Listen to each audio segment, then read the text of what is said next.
Hey everybody, this is Final Film Productions. Today I'm going to be talking about the controversial box office reception of the new Charlie's Angels movie, which hasn't done very well. Released there in America and a few other places, and in the US it made about 8.5 million on a 48 million budget, I think.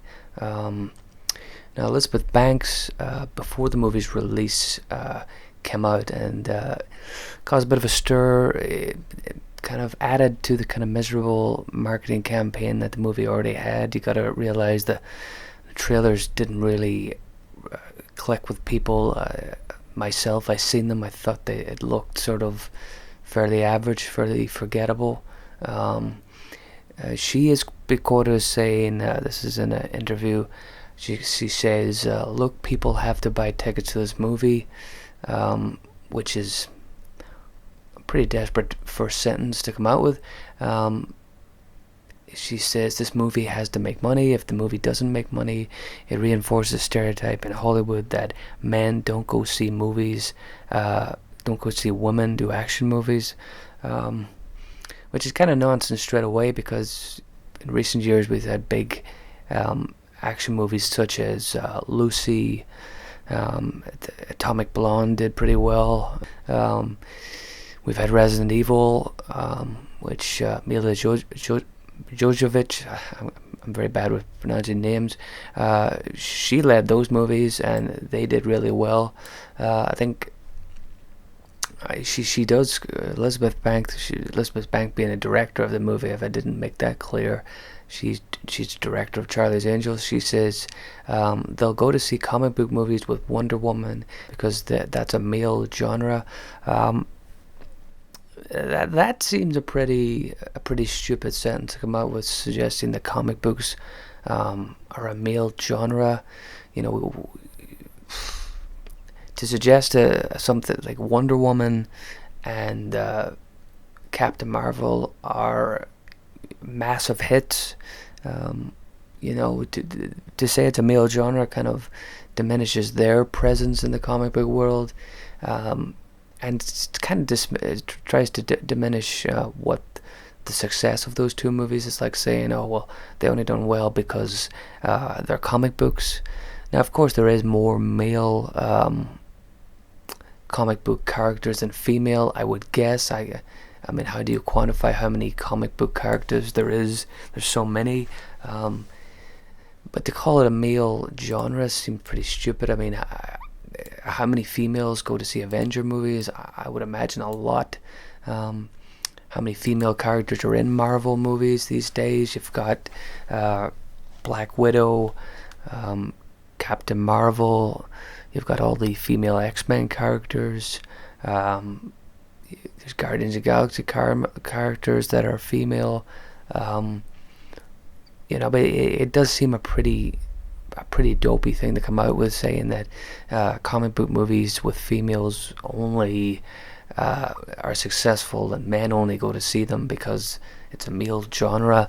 I mean, you look at somebody like Scarlett Johansson.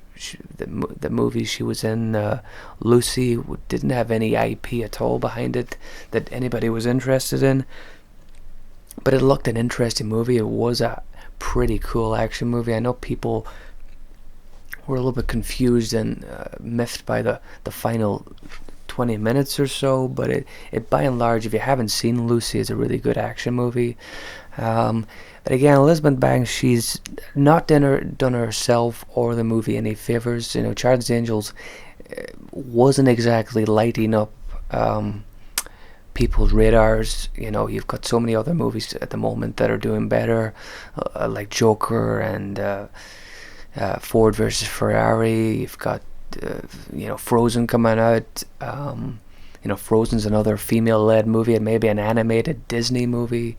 But again, the suggestion that men don't go out to see female movies doesn't really make sense. Men went to see the Charlie's Angels McGee movies. Those movies did what this movie didn't do. I've heard people saying that this movie really didn't get what Charlie's Angels was, or didn't get really didn't get what the McG movies got right or was successful in doing. Those were really strong comedies. They were played for laughs. They were bright. The action was extremely over the top and kind of OTT and pretty kind of. There were memorable action scenes. I haven't even seen the movies properly, but I remember. I specifically remember the trailers and some of the cool action scenes, like the slow-mo wire work scenes, martial arts scenes, the tank scene from I think it's the second movie. They were a bit raunchy. They didn't really care about any sort of specific politics, whereas Elizabeth Banks is really pushing the female-centric sort of female empowerment angle, which I don't think the McG movies really were interested in. Now, those were different times. He's a male director. But again, I don't think anybody walked out of those Charlie's Angels movies